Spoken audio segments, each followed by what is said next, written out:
पश्चिम बंगाल में प्रशिक्षु महिला डॉक्टर की दुष्कर्म के बाद हत्या के मामले को आज पूरा 1 महीना बीत गया है, मगर राज्य सरकार, पुलिस और सीबीआई के हाथ अभी भी खाली है। इससे देश भर में नाराजगी है। वहीं राज्य में हंगामा जारी है।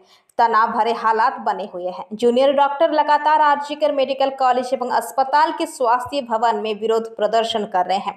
वह दिन रात कुछ भी नहीं देख रहे हैं। आज तीसरे दिन उनका प्रदर्शन जारी है। गौरतलब है, अस्पताल के सेमिनार कक्ष में 9 अगस्त को प्रशिक्षु डॉक्टर का शव मिलने के बाद से एक घटना के विरोध में देशव्यापी प्रदर्शन हो रहे हैं। डॉक्टर पीड़िता को न्याय दिलाने के लिए लगातार विरोध प्रदर्शन कर रहे हैं। জুনিয়র ডক্টরদের যে ধর্ণা চলছে সেই ধর্ণায় কয়েকজনকে দেখে খুব বিস্মিত করা। একাধিক দলের যারা সক্রিয় রাজনৈতিক মুখ তাদের সেখানে দেখা যাচ্ছে এবং বিশেষভাবে দেখলাম পামেলা দেবীকে সেখানে। তিনি বিজেপির নেত্রী, একটা সময় মাদক কোকেন কেসে অ্যারেস্ট হয়েছিলেন। আমি কেসের আপডেট নিয়ে উনি দোষী না পরে তিনি কেস থেকে বেরিয়ে যান আমি এর মধ্যে যাচ্ছি না, ওনার কেস নিয়ে কথা বলা আমার উদ্দেশ্য না। আমার বক্তব্য দেখলাম সেই পামেলা দেবীও ওখানে বসে হাততালি দিচ্ছেন, স্লোগান দিচ্ছেন এবং বিপুল জিনিসপত্র নিয়ে গেছেন, সেগুলো দিচ্ছেন।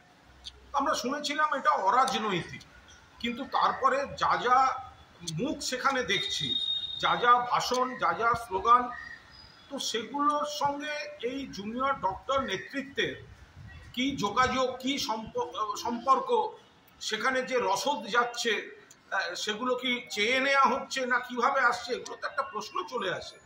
মূল যে কারণে জুনিয়র ডক্টরদের আন্দোলন, তাদের সহযোদ্ধা যে তরুণীর ধর্ষণ এবং খুন, তার ন্যায় বিচারের দাবিতে আমরাও সহমত। কলকাতা পুলিশ 24 ঘন্টার মধ্যে অ্যারেস্ট করে এনেছিল, তারপর থেকে তো সিবিআই দেখছে, কেস দেখছে সুপ্রিম কোর্ট। সুপ্রিম কোর্ট বলেছে কর্মবিরতি তুলে কাজে ফিরতে। মুখ্যমন্ত্রী এবং রাজ্য সরকার আলোচনার দরজা খুলে বারবার চিঠি পাঠাচ্ছেন, কিন্তু কাদের বুদ্ধিতে, কাদের উস্কানিতে এই আলোচনাটা ইতিবাচকভাবে খোলা মনে জুনিয়র ডক্টররা সাড়া দিচ্ছেন না এবং তার ফলে গরিব মানুষ, লক্ষ লক্ষ মানুষ চিকিৎসায় হয়রানি হচ্ছে, মৃত্যু হচ্ছে। এই বিষয়টা তো একটা সকলে ভেবে দেখবেন নিশ্চয়ই। তা এই পামেলা দেবীরা যখন যাচ্ছেন, তাদের সঙ্গে এই জুনিয়র ডাক্তার নেতৃত্বের এই যোগাযোগের ঠিক বিষয়টা কি, কে কাকে ডাকছেন আর কে কি রসদ দিচ্ছেন, এগুলো দেখলেই বোঝা যায় যে কেন, কোন প্ররোচনায় রাজ্য সরকারের খোলা মনের আলোচনার আমন্ত্রণে এখনো সাড়া দেননি এই জুনিয়র ডক্টররা। Bureau report, PVTV news. नियमित अपडेट एवं दुनिया भर की ताज़ा खबरों के लिए हमारे फेसबुक पेज को फॉलो एवं यूट्यूब चैनल को सब्सक्राइब करें।